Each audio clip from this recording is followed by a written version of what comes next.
नमस्कार, तो स्वागत है आपका आज के इस वीडियो लेक्चर में। तो कल की वीडियो लेक्चर में हमने जाना था हिमाचल प्रदेश की गठन प्रक्रिया के बारे में। तो आज ये वीडियो लेक्चर तीसरा रहेगा। आज के इस वीडियो लेक्चर में हम इस पूरे हिमाचल प्रदेश की गठन प्रक्रिया को ख़त्म कर देंगे। तो चलिए ज़्यादा समय वेस्ट ना करते हुए शुरू करते हैं आज का वीडियो लेक्चर।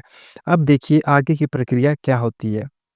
29 दिसंबर 1953 यानी कि 29 दिसंबर 1953 को एक राज्य पुनर्गठन आयोग की स्थापना की जाती है, जिसे हम स्टेट रीऑर्गेनाइज्ड एक्ट भी कहते हैं। अब होता क्या है देखिए कि हिमाचल प्रदेश में एक एक्ट पास किया जाता है जिसको हम राज्य पुनर्गठन आयोग के नाम से जानते हैं। इसके अध्यक्ष बनाया जाता है सैयद फजल अली को और इसके साथ ही इनके 2 अन्य सदस्य भी होते हैं। एक होते हैं के.एम. पाठीकर तथा दूसरे रहते हैं एच.एस. कुंजूरू। पुनर्गठन का मतलब था या तो हिमाचल को तोड़कर अलग-अलग राज्य बनाए जाएँ या तो इसमें और रियासतों को जोड़कर हिमाचल को एक बड़ा राज्य बनाया जाए। तो इस पुनर्गठन आयोग में यह कंडीशन रखी गई थी। अब केंद्र सरकार से यह मांग की गई थी कि पंजाब के जितने भी पहाड़ी रियासतें हैं या क्षेत्र हैं, उसे हिमाचल प्रदेश में मिला दिया जाए। जैसे कि उस समय पंजाब के पास लाहौल स्पीति था, कुल्लू था, शिमला था और कांगड़ा था। इसको क्या किया जाए, हिमाचल प्रदेश में मिला दिया जाए, ठीक है? ये माँग रखी गई थी। अब देखिए हिमाचल प्रदेश कांग्रेस कमेटी, ठीक है? अब कांग्रेस कमेटी भी यही चाहती थी, उन्होंने भी यही प्रस्ताव रखा था कि पंजाब की पहाड़ी रियासतों को हिमाचल में मिला दिया जाए। इसी तरह हिमाचल प्रदेश विधानसभा द्वारा भी एक कमेटी बनाई गई थी, जिसका नाम था नेगे शिफ्टिंग कमेटी। ये बहुत ही इम्पोर्टेंट नेम है। नेगे शिफ्टिंग कमेटी ये बनाई गई थी हिमाचल प्रदेश विधानसभा द्वारा और इस कमेटी के जो अध्यक्ष थे वो थे तपेंद्र सिंह, ठीक है? और इन्होंने भी यही मांग रखी थी कि जो पंजाब के जो पहाड़ी क्षेत्र हैं या पहाड़ी राज्य हैं उनको हिमाचल प्रदेश में मिला दिया जाए। अब देखिए क्या होता है, 23 अप्रैल 1954 को वाइस परमार द्वारा भी फजल अली को एक विस्तार पूर्वक पत्र लिखा गया था। इसमें भी यही मांग रखी गई थी। अब देखिए कितने सारे लेटर लिखे गए कि जो पंजाब के पहाड़ी क्षेत्र या पहाड़ी राज्य है उसको हिमाचल में मिला दिया जाए। अब देखिए होता क्या है, इसके 2 साल बाद 1956 में हिमाचल के सामने अब 2 कंडीशन। अब देखिए अब कोई किसी का एरिया माँग रहा है, किसी का राज्य या क्षेत्र माँग रहा है, तो वो भी तो अपनी बात रखेगा। तो वो भी पंजाब के जो उस समय नेता थे वो भी सेंट्रल गवर्नमेंट के पास ये प्रस्ताव रखते हैं और चले जाते हैं।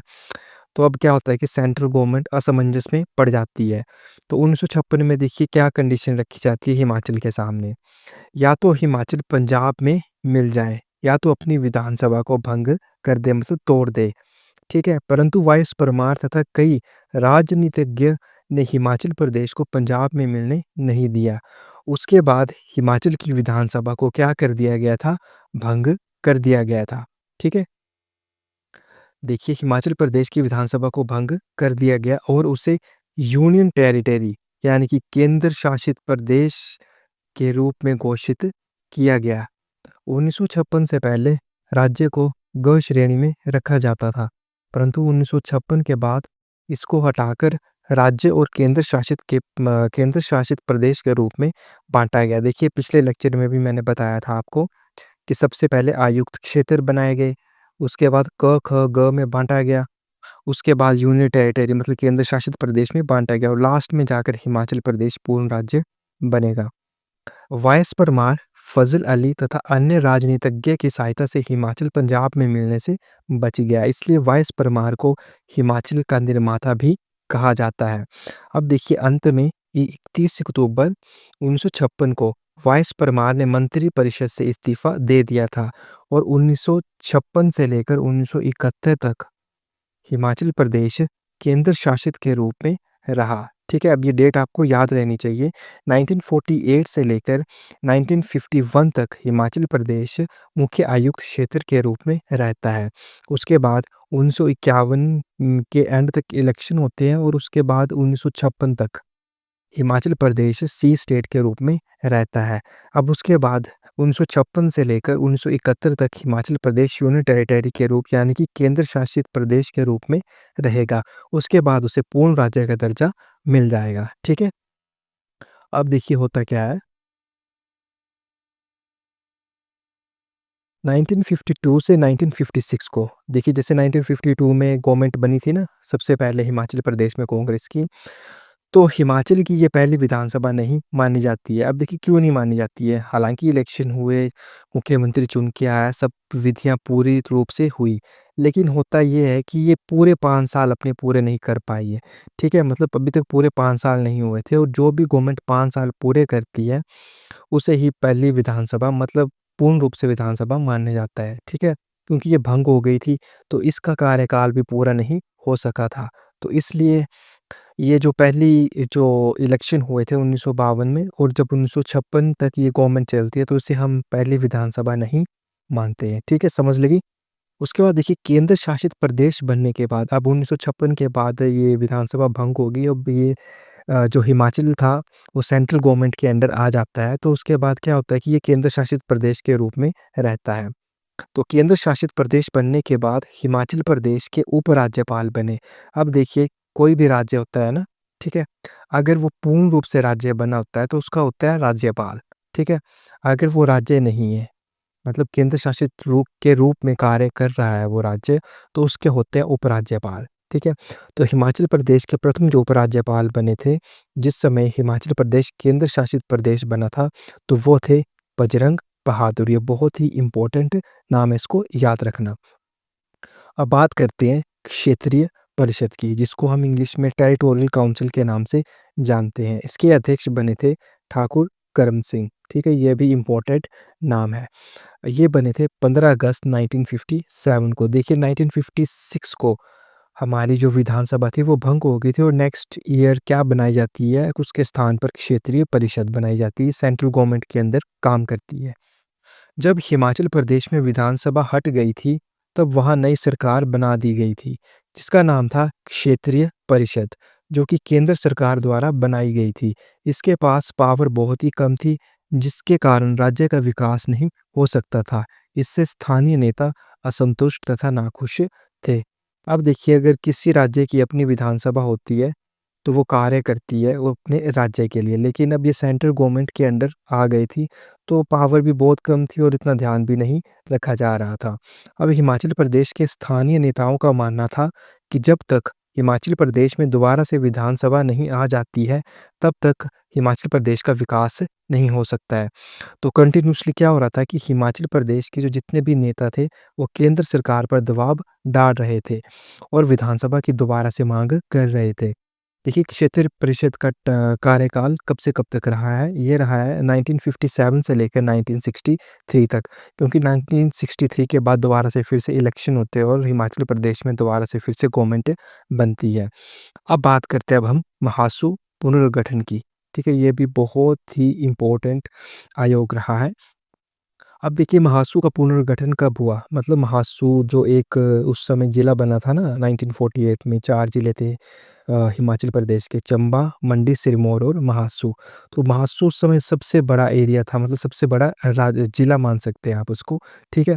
तो इसका पुनर्गठन किया गया। इसका पुनर्गठन किया गया 1 मई 1960 को।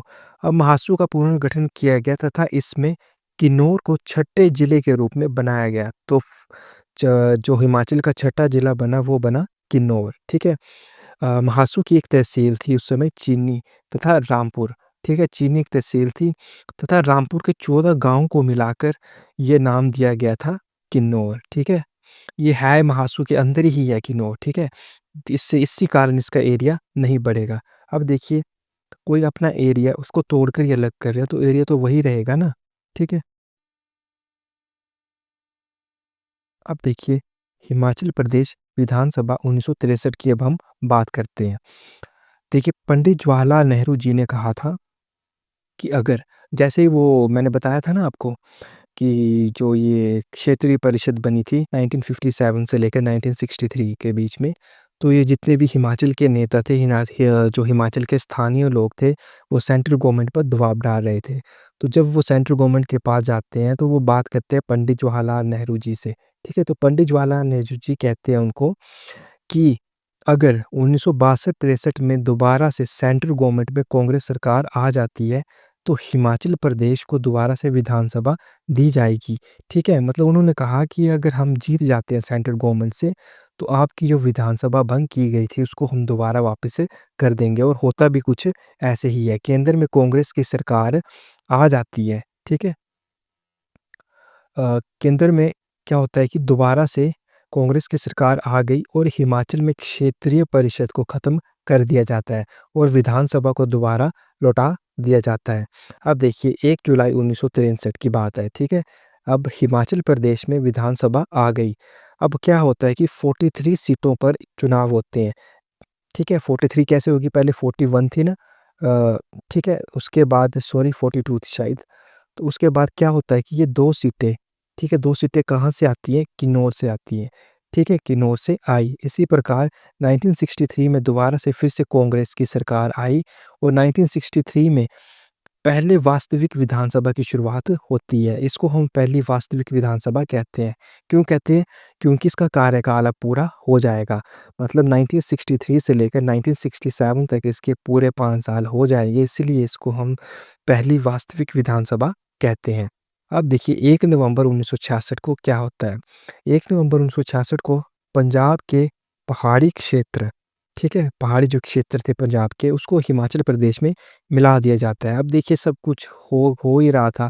अब सबसे प्रेशर पड़ रहा था कि भई हमारे जो हिमाचल है उसके अंडर जो पंजाब के जो क्षेत्र थे ना, जो पहले भी माँग की थी उन्होंने, उसकी वजह से जो भंग हुई थी हिमाचल प्रदेश की विधानसभा, तो उसको सेंट्रल गवर्नमेंट मान लेती है कि हाँ भई अब जो पंजाब के पहाड़ी क्षेत्र है, उसको हिमाचल में मिला दिया जाए।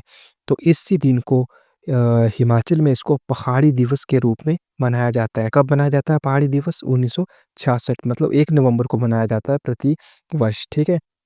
अब देखिए इस समय हमने कुछ और क्षेत्र को भी लिया था, जैसे कि 1 सेकंड, ये देखिए।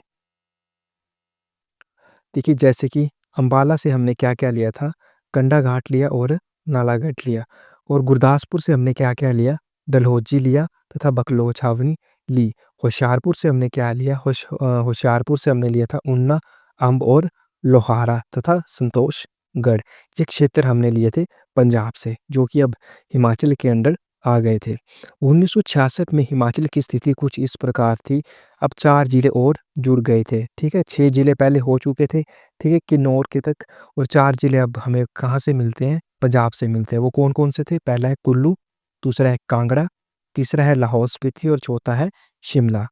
अब हिमाचल विशाल हिमाचल बन गया था। 1 नवंबर 1966 को हिमाचल अब विशाल हिमाचल बन गया था। अब इसको हम विशाल हिमाचल कह सकते हैं क्योंकि अब हिमाचल के क्षेत्रफल में भी वृद्धि हो गई थी। तो इसी कारण इसको हम क्या कहते हैं? विशाल हिमाचल कहा जाता है। ठीक है? अब देखिए अब देखिए 1 नवंबर 1966 को हिमाचल प्रदेश का क्षेत्रफल बढ़कर हो जाता है 55,673 वर्ग किलोमीटर और इसी के साथ विधानसभा की सीटें भी बढ़ गई थी, जो कि पहले थी 43। अब ये जो 4 ज़िले और जुड़े उनकी होगी 20 और जुड़ गई इनकी, तो टोटल हो गई 63 सीटें। अब देखिए 1967 में फिर से 63 सीटों पर विधानसभा चुनाव होते हैं, जिसमें कि 37 सीटें ली थी कांग्रेस ने, ठीक है? और होता क्या है कि वाइस परमार तीसरी बार मुख्यमंत्री बन जाते हैं, ठीक है? अब तीसरी बार इलेक्शन होते हैं। अब देखिए 1963 से 1967 तक दूसरी बार इलेक्शन हुए थे, तब भी वाइस परमार मुख्यमंत्री बने और उसके बाद 1967 में फिर से इलेक्शन होते हैं, तो इलेक्शन के बाद फिर से कांग्रेस जीतती है और तीसरी बार वाइस परमार जी दोबारा मुख्यमंत्री बनते हैं। अब देखिए आगे की प्रोसेस क्या होता है। 24 जनवरी 1968 को क्या होता है कि विधानसभा में हिमाचल प्रदेश को पूर्ण राज्य का दर्जा देने के लिए प्रस्ताव पेश किया गया था। अब देखिए हिमाचल प्रदेश को पूर्ण राज्य बनाने की जो कार्य था ना, वो ज़ोरों-शोरों से चल रहा था। ठीक है? तो इस दिन क्या होता है कि विधानसभा में हिमाचल प्रदेश को पूर्ण राज्य का दर्जा देने के लिए प्रस्ताव पेश किया जाता है। अब देखिए 31 जुलाई 1970 को ये जो प्रस्ताव होता है, ये विधानसभा के संसद में पेश किया जाता था। ठीक है, मतलब किया गया था इस दिन ये प्रस्ताव। ठीक है, अब देखिए 18 दिसंबर 1970 को इस दिन क्या होता है कि ये प्रस्ताव हो जाता है संसद में पास। अब मान लो कि कोई चीज़ संसद से पास हो जाती है तो उसे पारित करना ही पड़ता है। अंत में देखिए क्या होता है 25 जनवरी 1971, ये ऐतिहासिक डेट है 25 जनवरी 1971। इस दिन क्या करते हैं कि इंदिरा गांधी जी गिरजाघर से ये घोषणा करते हैं कि हिमाचल प्रदेश 18वां राज्य बन गया। तो हमारा हिमाचल प्रदेश 18वां राज्य कब घोषित हुआ था? 25 जनवरी 1971, सबसे महत्वपूर्ण तारीख थी ये। ठीक है, इस दिन हमारे जो राज्य था उसको पूर्ण राज्य का दर्जा मिल गया था। इसी दिन इंदिरा गांधी जी ने रिज मैदान में गिरीश घर से हिमाचल प्रदेश को 18वां राज्य घोषित किया था तथा इसी दिन को हम हिमाचल को पूर्ण राज्य का दर्जा भी मिल गया था। ठीक है, 25 जनवरी को हम मनाते हैं हिमाचल में राज्योत्कर्ष दिवस के रूप में, क्योंकि इसी दिन हिमाचल को राज्य का दर्जा मिला था। अब इस दिन देखिए कुछ महत्वपूर्ण स्थापनाएं भी हिमाचल प्रदेश में हुई थी। तो वो स्थापनाएँ थी, ठीक है, 1971 की स्थापनाएँ। पहली थी हिमाचल हाई कोर्ट बनता है तथा हिमाचल हाई कोर्ट बनने के साथ-साथ जो उसके प्रथम मुख्य न्यायाधीश होते हैं वो रहते हैं हमीदुल्ला बेग। और पहली महिला मुख्य न्यायाधीश बनाई जाती है लीला सेठ। ठीक है? पहला बनता है एचपी हाई कोर्ट और दूसरा बनता है Himachal Pradesh public service commission, ठीक है, एचपीपीएससी। ठीक है? Himachal Pradesh public service commission, ये भी बनाया जाता है। ठीक है, और उसके पहले अध्यक्ष बनते हैं केएस कटोच। ठीक है, ये भी बहुत ही इम्पोर्टेंट नाम है। उसके बाद तीसरी स्थापना की जाती है Himachal Pradesh state electricity board की, ये भी 1971 में ही होती है। अब देखिए होता क्या है 1971 तक अंतिम उपराज्यपाल जो उस समय हिमाचल प्रदेश 1956 से लेकर 1971 तक हिमाचल प्रदेश केंद्र शासित प्रदेश के रूप में रहा था। तो उस समय उपराज्यपाल जो बने थे वो बने थे बहादुर सिंह, बजरंग बहादुर सिंह। ठीक है, तो जैसे ही अब हिमाचल को पूर्ण राज्य का दर्जा मिल गया या बन गया तो अब ऊपर क्या आ जाएगा, राज्यपाल आ जाएगा। मैंने कहा था ना कि जैसे राज्य बनेगा तो राज्य का एक राज्यपाल होता है, तो उसी तरह अब इसको हटा दिया जाएगा, किसको, बजरंग बहादुर को, और इसकी जगह अब राज्यपाल ले लेगा। अब देखिए हिमाचल प्रदेश के पहले राज्यपाल बनते हैं एस चक्रवर्ती। ठीक है, बहुत ही इंपॉर्टेंट नाम है। कौन बनते हैं? एस चक्रवर्ती बनते हैं। हिमाचल प्रदेश में 1971 के समय विधानसभा अध्यक्ष कौन थे? तो वो थे देशराज महाजन जी। ये भी बहुत ही इम्पोर्टेंट नाम है। अब हिमाचल प्रदेश में 1971 तक 10 जिले हो चुके थे, जिसमें कि वो 10 जिले कौन-कौन थे? पहला चंबा, लाहौल स्पीति, कांगड़ा, कुल्लू, किन्नौर, शिमला, मंडी, बिलासपुर, महासू तथा सिरमौर शामिल थे। ठीक है, अब देखिए होता क्या है 1 सितंबर 1972 को दोबारा हिमाचल के कांगड़ा, ठीक है, कांगड़ा तथा महासू का क्या होता है, पुनर्गठन होता है, मतलब दोबारा से उसमें कुछ चेंजेस किए जाते हैं। तो कांगड़ा से अब क्या निकाले जाते हैं, 2 नए जिले निकाले जाते हैं। तो वो कौन-कौन से निकलते हैं? पहला निकाला जाता है ऊना, मतलब कांगड़ा को तोड़ के 2 जिले बनाए जाते हैं, तो उसमें से एक बनाया जाता है ऊना तथा दूसरा बनाया जाता है हमीरपुर। ठीक है, कांगड़ा को ही तोड़ के बनाए, ये अलग से नहीं आते हैं कि ताकि एरिया भी जुड़ेगा और क्षेत्रफल भी बढ़ेगा, ऐसा नहीं होता है, कांगड़ा को तोड़ के ही बनाए जाते हैं। अब महासू का कुछ भाग क्या होता है कि शिमला में मिला दिया जाता है, जो महासू था ना जिला उस समय बहुत बड़ा था, तो उससे क्या किया जाता है, कुछ भाग उसको उसका शिमला में मिला दिया जाता है और महासू का नया नाम बदल कर रखा जाता है सोलन। ठीक है, अब कितने जिले हो जाते हैं हिमाचल प्रदेश में? टोटल 12 जिले हो जाते हैं। ठीक है, और इसी के साथ विधानसभा की अब कितनी सीटें हो जाती है? टोटल 68 सीटें हो जाती हैं, जो कि अभी तक हिमाचल प्रदेश में चली आ रही है। ठीक है, तो देखिए कौन-कौन सी है। कांगड़ा की कितनी सीटें हैं? 15 विधानसभा की सीटें। मंडी में है 10, शिमला की है 8, कुल्लू की है 4, बिलासपुर की है 4, लाहौल स्पीति में 1, किन्नौर में भी 1, चंबा में 5, ऊना में 5, हमीरपुर में 5 और सोलन में 5 तथा सिरमौर जो लास्ट डिस्ट्रिक्ट उसमें मिलती है 5 सीटें विधानसभा की। ठीक है? तो ये था आज का वीडियो लेक्चर। तो हमने इन 3 वीडियो लेक्चर में हिमाचल प्रदेश के गठन प्रक्रिया को समझा। हमने एक स्टोरी के माध्यम से इस चीज़ को पढ़ने का प्रयास किया। मैं आशा करता हूँ कि आपको इस वीडियो से बहुत सारा ज्ञान मिला होगा तथा बहुत सारे फैक्ट क्लियर हुए होंगे। आशा है कि आपको ये वीडियो अच्छी लगी होगी तथा आपने इस वीडियो को एंजॉय किया होगा। अगर ये वीडियो आपको अच्छी लगती है तो आप इसको लाइक तथा शेयर ज़रूर करना। तो चलिए अब मिलते हैं अब हम नेक्स्ट वीडियो में। तब तक के लिए जय हिंद, जय भारत, जय